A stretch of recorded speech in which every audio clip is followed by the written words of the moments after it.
ikatakda nga ang tao mamatay sa makausayaman. And then after that, inigumana na, hukma na. Mao na gingon sa balaang kasulatan, no? So, sa ito ba rin mga igsoon, ang first line nga ikatakda, naagyo'y kamatayon. Amen?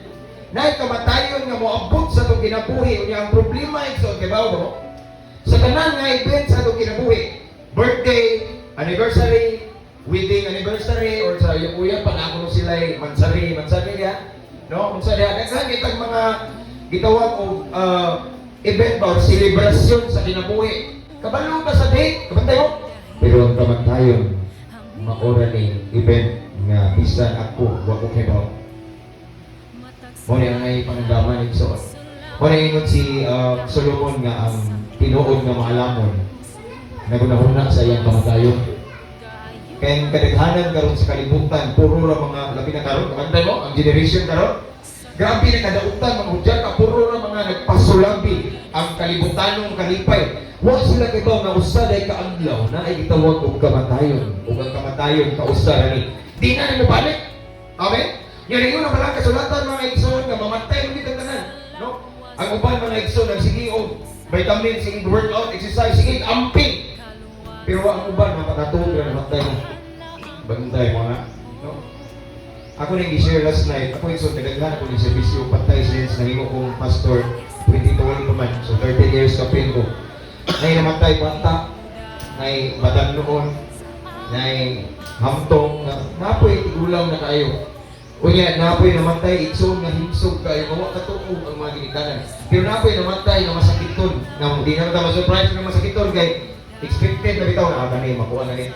Pero kanang makita yung mga himsog, askil kayo, wala isyo sa doktor, pero kalit nagkapagtay. Usa lang na igsoon kapag may numdom or warning na ito, inaan yun yung kamatayon. Ug ang kamatayon, kabalo ba mo igsoon nga nanugtog na kada adlaw?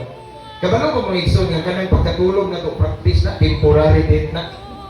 Kanang matulog ta igsoon, paminaw mo. Kanang mga modesisyon ta nga matulog ta, ito ang plano na. Pero kanang mumanta ta, pagtugod na sa Ginoo. Amen. Mao na bilang mo encourage sa sagaran nga, kailangan nga. Before mo matulog, pag-ampong din mo. Kailangan kayo natulog, pero wala kamata. No? So naaday kamatayon. So musugot tag sa dili. Kani si nanay ni una ra ni. Amen. Kani si nanay so wa mo kita pa si iwan ni pagpipit. Di mo din number. Kani siya igsoon. Of course mao ni gitawag sa ingon si Paul nga ang kamatayon kadaugan. Pero mao ni kadaugan nga sakit kayo hindi na to siya makit-an. Amen. Pero kadaugan siya no. Moabot bini siya may igsoon. Walay naa diri karon nga di mamatay sa ako igsoon. Unya atong timan-an ang sunod nga linya na nagaingon. Ug human niini mao ang hukom. After death judgment. So naay paghukom igsoon no. Ang tinuod igsoon nga kinabuhi kabalo ba mo? Naa na ni human na ni. Kani gani temporary man ni. Kay human sa kamatayon naay duha nga atong posibleng padayon. Unsa na pastor? Kalipay na walay katapusan o pag-antos na walay katapusan. So, tinuod yun na kinabuhi igsoon after death na sa itong physical. Marinig ko balang kasulatan nga niguman sa kamatayon, kausara ni. Nga nang giklaro mo sa balang kasulatan mga igsoon nga ang tao mamatay sa makausa. No? Pwede nga ningon ang tao mamatay pero giklaro yun nga sa makausa. Kaya naman, kay gusto sa Ginoo mga igsoon nga kanya itong ginabuhi, dili na ito sayangan. Amen? Atong ginabuhi, samtang buhi pa ta, nag-enjoy sa libreng ginhawa. Di na to sayangan sa mga butang na walay hinungdan, kundi samtang napatay ginabuhi, mga lagad ug data sa Ginoo. Amen. Mga mga igsoon nga ang Hebrews 9:27 ang pahinumdum na to nga naay kamatayon moabot na to nga kausara. Gipay gi-emphasize gyud nga kausara kay gusto sa Ginoo nga mag-amping ta ug ang atong kinabuhi unta tanan atong gibuhat may maya ang Ginoo. Kaya naman, after the judgment siya.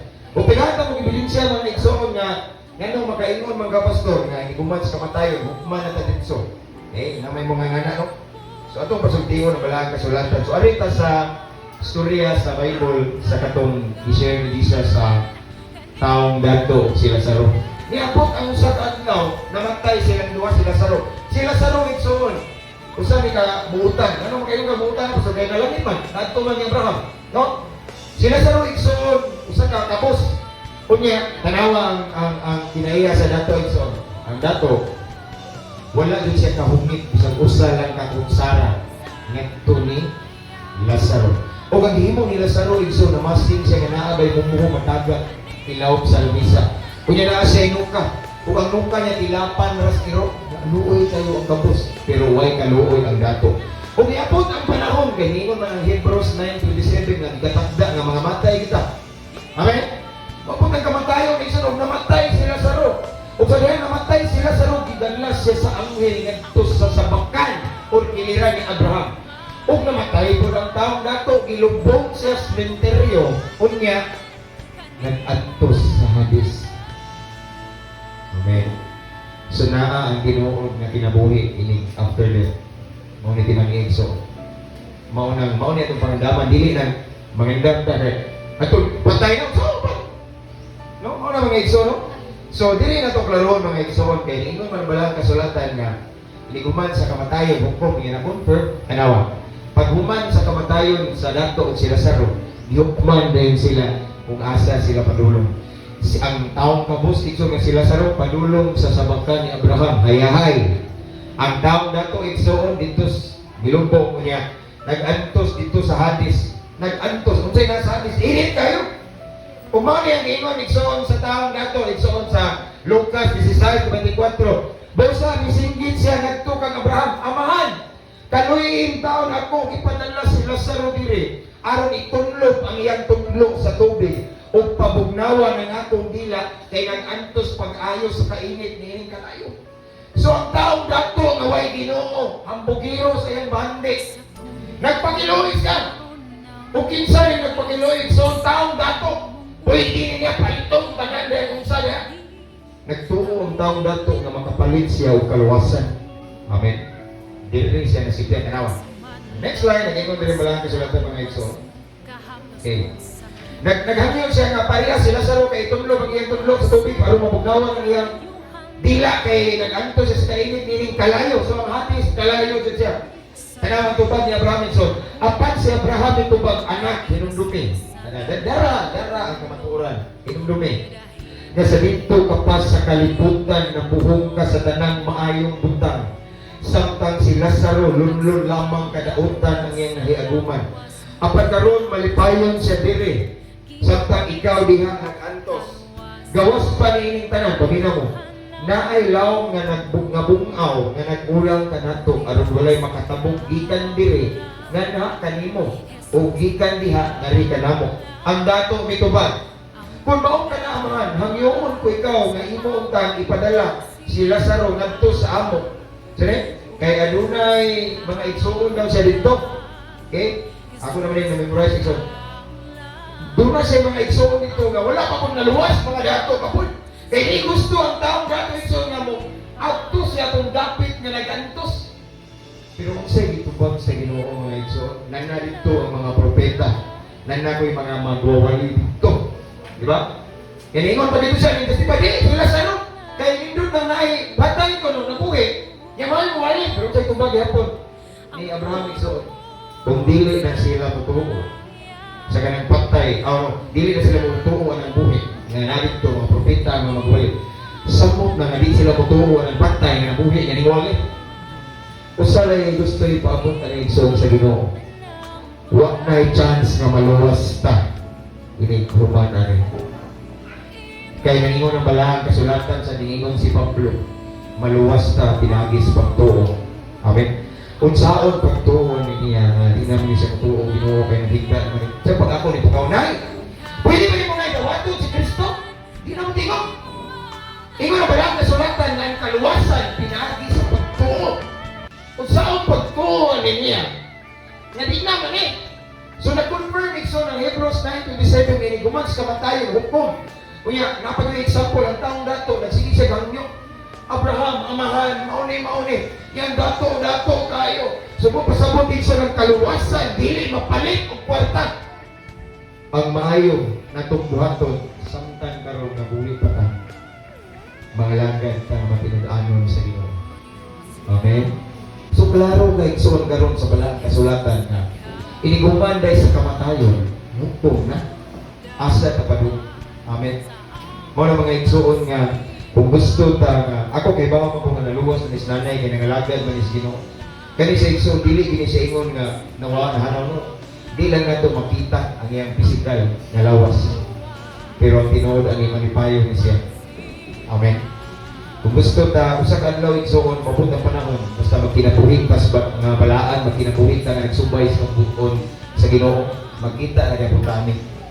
Amen. Sa dakong reunion igsoon. Mao na mga igsoon nga samtang napatay kinabuhi karon. Di na to sayangan, di na to usikan. Amen. Samtang napatay gininhawa dili na ta maglangay-langay nga magtinud-anay sa pagpangalagad sa Ginoo. Nga di ay adlaw nga kitang tanan mo taliwan ining kalibutan. Ang dakong pangutanan ining apot ani. Asa na ta padung? Adto ba sa dapit nga diin na dito ang taong dato nga nag-antos sa kainit? O adto ta sa kiliran ni Abraham nga nag-antos sa tumang kalipay? Duharan atong patuan ni human sa kamatayan. Pag-antos sa walay katapusan o kalipay sa walay katapusan. Mabot magkita ni diay ni kamatayan, di kita kaligaya ni mga igsoon. The best way natong move natong himuon sugod karon tagnaa. Mo desisyon ta na tinud-anay ta nga makirelasyon mga lagad sa Ginoo. Kaya sa kaadlaw mobiya ra ta ni kalibutan. Unsa man natong naabot karon ang tay mga bahandi nindot pagbalay yuta o unsa man mabiyaan ka ng tanan. Niingon bitaw si Job igsoon na tao ako nga hubog. Mamatay sa ako nga hubog. Wa tay magaing ang kamatay. Amen. Awito na to ang chorus kaning hangtod may kinabuhi. Sa naa mo diha istorya si Lord nga sa ari baga samtang napatay kinabuhi atong nalagaran ng Ginoo. Kay uban mga tao busy ra kayo. Busy sige gugod og kwarta. Gugod og kwarta, pero kabantay mo sige gugod og kwarta, pero sige gugod ang utang ninyo. Ang lapi gugdo na tag-iyas kwarta, Ginoo. Kaya kung imo na siya maabsan, di na ka maproblema kwarta. Amen? Muna yung nasigbyan sa mga tao, sige gugod, pag kinabuhi. Ang tag-iyas kinabuhi na biyan. Amen? Gusto mawito niya ito may kinabuhi. Then I'm going to pray. Sa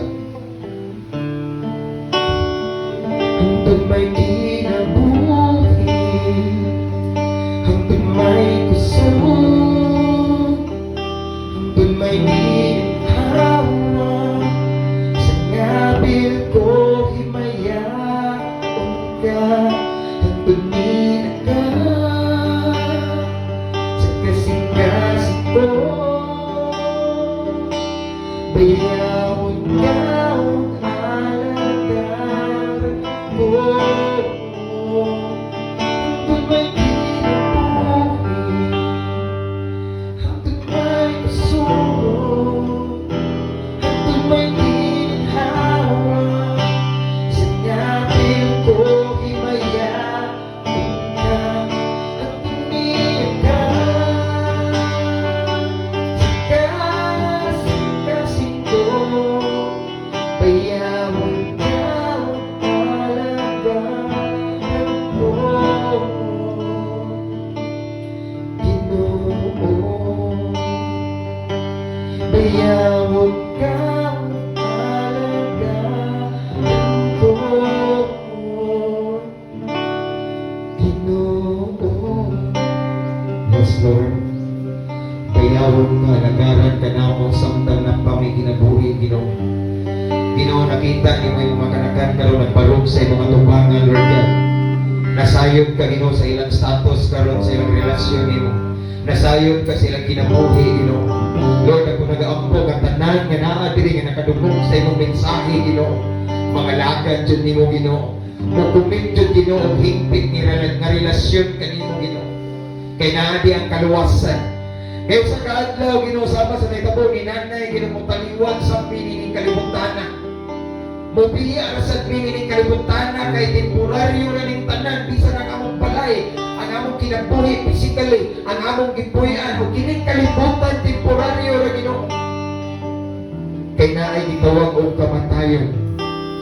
Ug ang tinuod nga kinabuhi magsugod inig human sa kamatayon. So Father God, I pray sa tanan nga naa karon dili nga magbatok dyan yung kahadlong ni mo Ginoo. Musunod din mo Ginoo. Nga dili na mo palapihon ang mga kalibutanong kalipay among pangandoy kung dili among katimanon ng among relasyon ni mo. Kaya sa kaadlaw maghusay ni sa katapusan na ikamatayon o giniguma ni ana Ginoo hukong na wala na chance Ginoo. Sama sa naitabo sa taong dato nga nagsigig hangyo kay gusto pa siya maluwas. Gusto pa siya matakagamta og kaluwasan. Apan wa na di ay ulahin ang tanan. Kaya kaluwasan apilable lamang kung buhi pa ni Ginoo. Kaya nag-ingon kasi kung pulong maluwas kami pinaagi sa pagtuon. So Father God, I pray again sa tanan nga naakaran diri ng kadungog. Samtang naginhawa pa mi karon Ginoo. Mutuugan ni mo dawat mga lagyan mo sunod ka nimo. Kay basin ulahin ang tanan ang kamatayon dili matangkan. Dili ba pasabot kay bata pa may himsog way sakit. Batanon hamtong dili pa may tigulang wala may sakit. Upon any time mo punchod ka na in a surprise, in an unexpected way. Ug mas maayo na anda mi kanunay Ginoo. Aron masama mi sa tao nga kapus. Sa dihang namatay siya, gidala siya sa pag-anghel ngadto sa sabakan ni Abraham. Nga naay tumang kalipay, wa na'y mga luha dito Ginoo. Gusto usab kami Ginoo nga may samang kaniya. Mao nang samtang na kami kinabuhi Ginoo. Gusto ni Lord nga mosunod din minimo Ginoo. Hiningit-ngit nga kalibutan maglakaw ni kahayan. Kayo sa kaadlaw na ay kamatayon nga mong masugatan. O gusto mi Ginoo nga adto mi sa hayahay sa kalipay nga walay katapusan. Dalagon ka sa walay katapusan. Salamat Amahan sa imong kaayong Holy Spirit. Salamat sa imong presensya. Mao gini nga among pag-ampo Amahan sa ngalan sa Amahan sa Anak sa Espiritu Santo. Amen. So maglingkod mga igsoon kay napatay sunod nga to God be the glory.